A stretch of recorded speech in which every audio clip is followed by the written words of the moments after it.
Using this system can get you regular 5-star Google reviews for your business with no ongoing work involved other than setting it up, and with minimal to like zero cost depending on how you set this up. Now this system works so well that one of my IT course members sent me this message recently, which in just 3 months got almost 4 times the number of reviews than his local biggest competitor. And that is just one of many things we cover in the course. Bit of a humble brag. Link down below if you want to know more about that.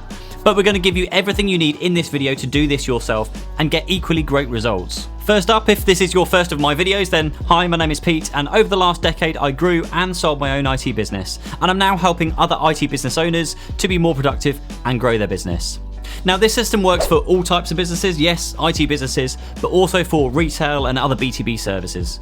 Firstly, here is how the system fundamentally works. Step 1, you deliver the goods to your customer, you fix their issue, you deliver their purchase, whatever it might be, and at this point, you are going to send them a basic survey which they'll then respond to in whatever way they feel. Step 2, you are going to now pick up the ones who left you great feedback and send them a second email asking them to leave a Google review. That is fundamentally it. It's not complicated and not expensive. You are asking for reviews and then picking the best reviews and then funneling them to your Google page. Now you might think this is a little bit unfair, but we all know how unlikely it is for actual real happy customers to take time out of their own days to say anything nice about you and publicly. Whereas, unhappy clients will be straight over to voice their dissatisfaction on Google and other kind of social media platforms. So this is your way of tipping the scales in your favor and providing an overall fairer picture on your business. So how do we actually do this then?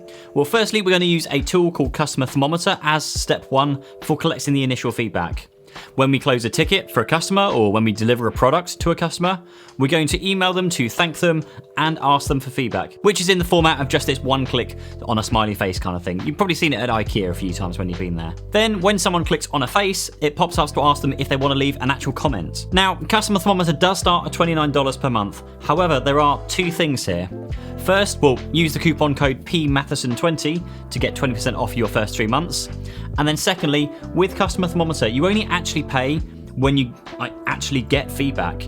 So their base tier at $29 includes 50 responses per month. Let's just call them 50 credits. Each time someone leaves you feedback, that costs 1 credit. So if you don't get 50 responses per month, you can actually sign up for, say $29 and then pause your account until you need to buy more credits. I absolutely love Customer Thermometer because of that. This isn't sponsored, genuinely love the product. Because if you don't get any feedback, it doesn't cost you anything. And you're basically guaranteed to get 50 pieces of feedback for that $29. So do sign up and then create your first thermometer, which we're going to embed into an email. If you are in the IT world, you can embed this directly into the IT specific tools like ConnectWise and Autotask, or if you're not, then just use one best suited to your business, which is probably something like Gmail or Outlook. Now, whilst you are running through the rest of their wizard, you want to be asking the right questions. For the red face, for example, you want to tell them that someone will be in touch as soon as possible to discuss why. For the yellow, you want to apologise, maybe get in touch and ask them why they felt that way. For green, you want to ask them what could you do better next time to get gold feedback. And then for gold, pay attention to this one because this is kind of what leads on to the next step. For gold, you want to ask them something like, why did you leave us such good feedback this time? Because you're kind of encouraging them to think about all of the good stuff and kind of leave you a testimonial. So get that set up and get it embedded into your system. And for the IT people here, when embedding this tool, you'll also want to grab the fields for things like ticket numbers, ticket summary, and some other areas, which you can then use custom fields for. But for anything else, get this embedded into your tool. And if you struggle, then of course, have a chat with Customer Thermometer's support team who can guide you through to get this done. So step 1, done.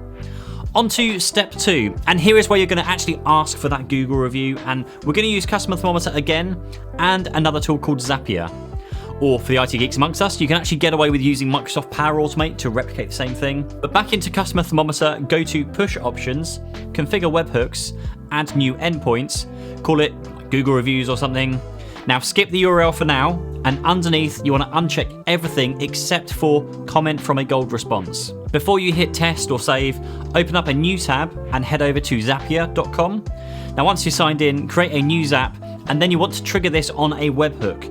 and you want to catch a hook. Click continue, and that will give you the webhook URL that you need for Customer Thermometer. So copy that and head back to Customer Thermometer and paste it in. Now you can click on test to make sure it actually works, and now click on save. But just before you leave Customer Thermometer, there's one more thing, which is scrolling back to the top and clicking the linked thermometers, where you want to actually include the thermometer that you've just created a moment ago, and then you just click on save again. Cool, okay, back over to Zapier or Zapier. We're almost there, I promise. You want to click on continue and then test trigger. Now Zapier will pull in some sample data which Customer Thermometer sent over a minute ago when you clicked on that test button, and just click continue for now. Now for the action, you want to pull in your favorite email clients, Google or Outlook, and you want to send an email which is basically going to say something like, "Hi, first name, thanks for your recent feedback, hugely appreciated. We are currently working on boosting our Google reviews, and I was hoping that if you had 2 minutes to spare, that you might be able to click on this link and leave us a quick public review. If you've already left one recently, then feel free to ignore this, and thank you so much for that. And if there is anything else we can do for you, just let me know." Just something along those lines. Now, before finishing this off, you want to grab the direct link for your Google reviews. So for that, you need to head into your Google My Business and find the section that says Get More Reviews, and then grab the direct link from there, copy and paste it into your email that's in Zapier. Of course, you want to make sure that it's all tested and that the Zap is now switched on. Now you just need to do a final test to make sure everything's working, and you're golden. Using this system, which is 100% automated, you will deliver work for your clients and collect a ton of both internal feedback, both good and bad for that. And for any people leaving good feedback, they'll be funneled into your Google My Business page to leave a review on there. Now, I've implemented this for many businesses now, and in every single business, we've seen a dramatic uptick in both customer feedback and public Google reviews.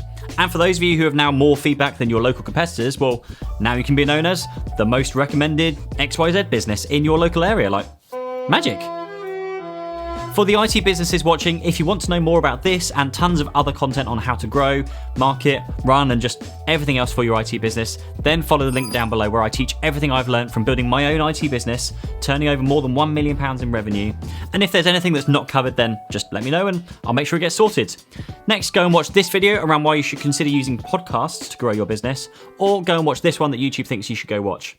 Thanks for watching. See you in the next one.